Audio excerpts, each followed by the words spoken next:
इस वाले वीडियो में हम देख लेते हैं बिहार स्पेशल में बिहार सरकार के जो आगामी लक्ष्य हैं, बिहार बजट एवं बिहार आर्थिक सर्वेक्षण में क्या क्या लक्ष्य बिहार ने डिसाइड किया है कि हमको ये पूरा करना है। तो देख लेते हैं क्या क्या है। तो पहला इसमें है 100% घर में प्रीपेड बिजली मीटर लगाने का लक्ष्य ये 31 दिसंबर 2024 तक रखे हैं। तो इस साल के अंत तक ये क्या करेंगे, 100% घरों में प्रीपेड बिजली मीटर लगा देंगे कि पहले पैसा पे करो। जैसे सिम हम लेते हैं, सिम हमारा प्रीपेड जो सिम है, तो हम जब रिचार्ज कराते हैं तभी कॉल कर करते हैं, उसी तरह से रिचार्ज रहेगा ये, तभी बिजली आ पाएगी घर में। तो ये इनका लक्ष्य है 31 दिसंबर तक ये पूरा करना है इनको। बिहार के सकल राज्य घरेलू उत्पाद GSDP का आकार 9.76 लाख करोड़ रुपये करने का लक्ष्य 2024-25 में इन्होंने रखा है कि 9.76 लाख करोड़ हम कर देंगे, जो बिहार का GSDP है, ग्रॉस स्टेट डोमेस्टिक प्रोडक्ट को। ठीक है। तीसरा जो लक्ष्य इन्होंने रखा है कि बिहार में कुल बिजली उत्पादन का नवीकरणीय स्रोत से हम 35% बिजली का लक्ष्य रखे हैं 2024-25 तक। ठीक है, 25 तक ये 35% बिजली नवकरणीय ऊर्जा से प्राप्त करेंगे। ठीक है। चौथा है बिहार को 10 लाख परिवारों को पशुपालन से आच्छादित करने का लक्ष्य इनका 2024-25 में है। ठीक है। बिहार में 5 लाख परिवारों को उद्यमिता विकास अतिरिक्त आय संवर्धन रोजगार के लिए 2025 तक ही जोड़ेंगे इसको। बिहार में 31,000 निर्धन परिवारों को सतत जीविकापार्जन योजना के तहत लाभान्वित करेंगे ये। ठीक है। आजीविका दीदियों को 200 नए ग्राहक समूह सेवा खोलने का लक्ष्य इन्होंने डिसाइड किया है। 1,04,00,000 जीविका दीदियों को बीमा अनाच्छादित करेंगे 2024-25 तक। 50 नए जीविका दीदी की रसोई खोलने का लक्ष्य है इनका। जीविका के द्वारा 35,000 युवाओं को प्रशिक्षित कर उन्हें स्वनियोजित करने का लक्ष्य है। और क्या है, बिहार में 7,000 गाँवों को दुग्ध सहकारी समितियों से जोड़ेंगे, उनको कवरेज में लाएंगे उसके सहकारी समितियों के। बिहार के भू सर्वेक्षण कार्य को पूरा करने का लक्ष्य 31 दिसंबर तक इन्होंने रखा है। बिहार में के निर्यात को 20 गुना बढ़ाकर देश के निर्यात का 10% देश में पूरे निर्यात का 10% करना है इनको 2025 तक।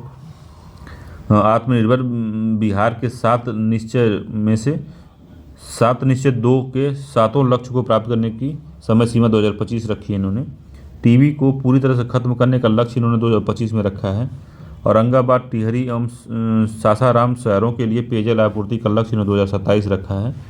कृषि एवं सहवर्ती क्षेत्रों में 1.6 लाख करोड़ रुपया व्यय करने का लक्ष्य इन्होंने 2028 तक रखा है कि हम कृषि और एलाइड सेक्टर पे, एग्रीकल्चर और एलाइड सेक्टर पे हम 1.62 लाख करोड़ रुपया व्यय करेंगे 2028 तक। हेपेटाइटिस को पूरी तरह से ख़त्म करने का लक्ष्य 2030 तक है, ये इंपॉर्टेंट है, याद रखिएगा। एड्स को समाप्त करने का लक्ष्य इनका 2030 तक है। सौर ऊर्जा से बिजली 20% बिजली पाने का लक्ष्य इनका 2030 तक है कि 20% हम बिजली 2030 तक सौर ऊर्जा से हम प्राप्त करेंगे। ठीक है। बिहार के सड़क दुर्घटना को 50% तक कमी लाने का लक्ष्य इनका 2030 तक है। 100% साक्षरता प्राप्त करने का लक्ष्य 2030 तक है इनका। उच्च शिक्षा के लिए 50% नामांकन अनुपात हासिल करने का लक्ष्य 2035 तक है इनका। और बिहार सरकार द्वारा शुद्ध कार्बन उत्सर्जन का लक्ष्य इन्होंने 2070 रखा है, याद रखिएगा। तो ये इंपॉर्टेंट कुछ टारगेट थे बिहार सरकार के, तो इसको 2-3 बार देख लेंगे तो याद हो जाएगा। तो कोई अगर क्वेश्चन इससे पूछता है तो आप इसको आसानी से टिक कर सकते हैं। चलिए मिलते हैं नई वीडियो में। तो इस वीडियो में हम देख लेते हैं बिहार के नवीन आंकड़े क्या क्या हैं। 2023-24 में नए जो आंकड़े आए हैं उसमें क्या क्या बदलाव आया है और क्या क्या इंपॉर्टेंट है उसको देख लेते हैं। तो पहला है इसमें वर्ष 2023-24 में सर्वाधिक वर्षा वाले जिले कौन से हैं। तो प्रथम स्थान पर किशनगंज है, दूसरा पे अररिया है और तीसरे पे पूर्णिया है। तो इसको याद रखिएगा, किशनगंज है और अररिया है, पूर्णिया है। ठीक है। वर्ष 2022-23 में सबसे कम वर्षा प्राप्त करने वाला जो जिला है जहानाबाद है, फिर बक्सर है, फिर अरवल है। अरवल जो है सबसे 38वां इनका जिला है, 38वां सबसे लास्ट में यही बना था अरवल 38वां जिला है। अगला जो है शहरीकरण वाले सर्वाधिक 3 जिले कौन कौन से हैं। सबसे अधिक शहरीकरण पटना में है, फिर मुंगेर में है, फिर नालंदा में है, याद रखिएगा। 44% जो है तो 44.3% पटना में है, फिर मुंगेर, फिर नालंदा। पटना सर्वाधिक है। सबसे कम शहरीकरण मधुबनी में है 3.6%। यहाँ समझ लीजिए 97% जनता जो है गांव में रहती है। फिर बांका अब कितना कम होगा समझ सकते हैं, सीतामढ़ी और कितना कम होगा।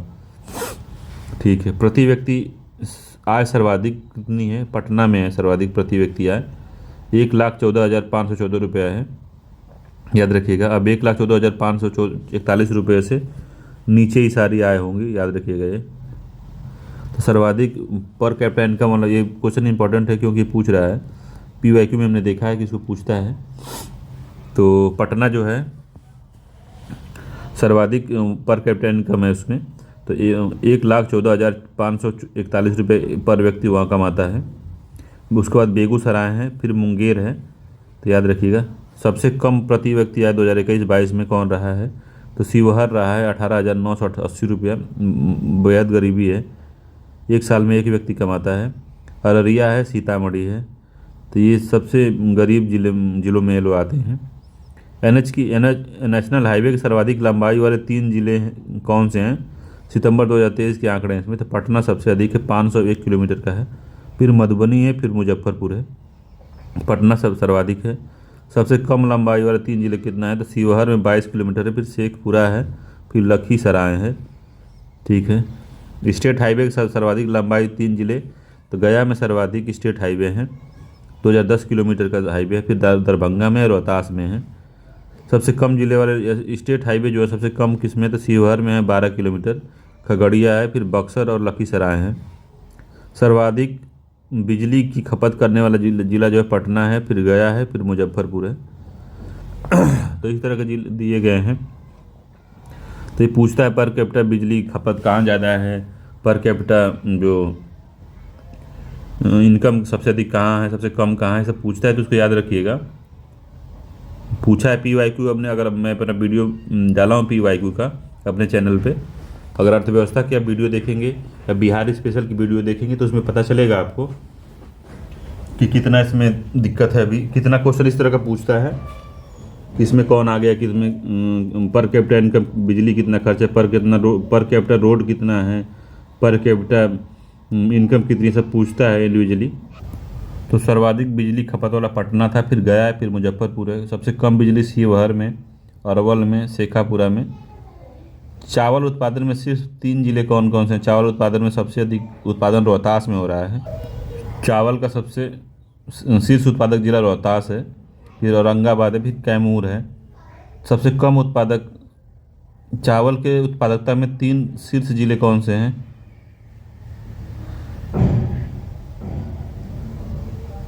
उत्पादन अलग चीज़ है, उत्पादकता अलग चीज़ है। तो उत्पादन मतलब सर्वाधिक उत्पादन कौन किया, उत्पादकता सबसे अधिक किस में है? तो 2022-23 में चावल की उत्पादकता के 3 शीर्ष राज्य कौन से हैं? तो रोहतास का जो प्रोडक्टिविटी है वो भी सही है, प्रोडक्शन भी सही है, प्रोडक्टिविटी भी सही है। लखीसराय है, औरंगाबाद है। गेहूँ उत्पादन में शीर्ष राज्य रोहतास ही है, तो रोहतास कृषि में आगे चल रहा है। फिर कैमूर है, फिर भोजपुर है। गेहूँ उत्पादकता किसमें? खगड़िया में सबसे अधिक अच्छी 3,960 किग्रा पर हेक्टेयर की है खगड़िया में। फिर बेगूसराय, फिर समस्तीपुर है। मक्का के शीर्ष उत्पादन 3 जिले जो अररिया है, कटिहार है, पूर्णिया है। और मक्का उत्पादकता के शीर्ष अररिया ही है, मक्का में अररिया आ गया मक्का में, याद रखिएगा। तो इस तरह क्वेश्चन वो पूछता है, तो इस वजह से दिया हुआ है इसमें। तो ये इंपॉर्टेंट टॉपिक दिए हुए हैं, तो ये सही है चीज़ें, अभी तक तो सही चल रहा है। दलहन का सर्वाधिक उत्पादन पटना में है, उत्पादकता बेगूसराय की सबसे बढ़िया है दलहन में। गन्ना सबसे शीर्ष उत्पादक राज्य कौन से? चंपारण है, पश्चिमी चंपारण है, पूर्वी चंपारण है, गोपालगंज है, याद रखिएगा। और उत्पादकता किसकी सबसे बढ़िया है? बेगूसराय की सबसे बढ़िया उत्पादकता है गन्ना की। समस्तीपुर, उसके बाद खगड़िया है। अमरूद का सर्वाधिक उत्पादन नालंदा में होता है, फिर मुजफ्फरपुर, फिर रोहतास में।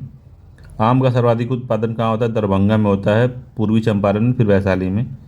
केला सबसे अधिक मधुबनी में होता है, फिर वैशाली में, फिर मुजफ्फरपुर। लीची का सर्वाधिक अकेले उत्पादन मुजफ्फरपुर में 48% होता है, तो मुजफ्फरपुर की लीची काफ़ी प्रसिद्ध है, जिसको शायद जीआई टैग भी मिला हुआ है। फिर पूर्वी चंपारण है, फिर वैशाली। अकेले 48% या 50% मुजफ्फरपुर लीची उत्पादन करता है। आलू में सर्वाधिक जो है पटना है। प्याज में नालंदा है, तो इतना गहराई में नहीं जाएगा। बैगन में नालंदा है। और मछली में सर्वाधिक उत्पादन पूछा है, तो मछली में सर्वाधिक उत्पादन मधुबनी में होता है, फिर दरभंगा में, फिर पूर्वी चंपारण में। इसको मिलाया था। ये क्वेश्चन के हिसाब से ही इन्होंने दिया है। बढ़िया मैगजीन है ये एडुटेरिया। ये बढ़िया उन्होंने जीके दिया है, इसमें वो करंट अफेयर्स लिखा है। बैगन का नालंदा है, पटना है, वैशाली है। प्याज का नालंदा है, वैशाली है, पश्चिमी चंपारण है। तो ये सब थोड़ा मोटा मोटी याद रहेगा तो काम हो जाएगा आपका। तो ये टॉपिक हो गया कि कौन आगे है बिहार में कितना। ठीक है, चलिए अगला कौन सा देखते हैं। तो अगला है बिहार जन जाति आधारित जनगणना जो हुई है उसमें क्या क्या आया है उसको बारे में देख लेते हैं।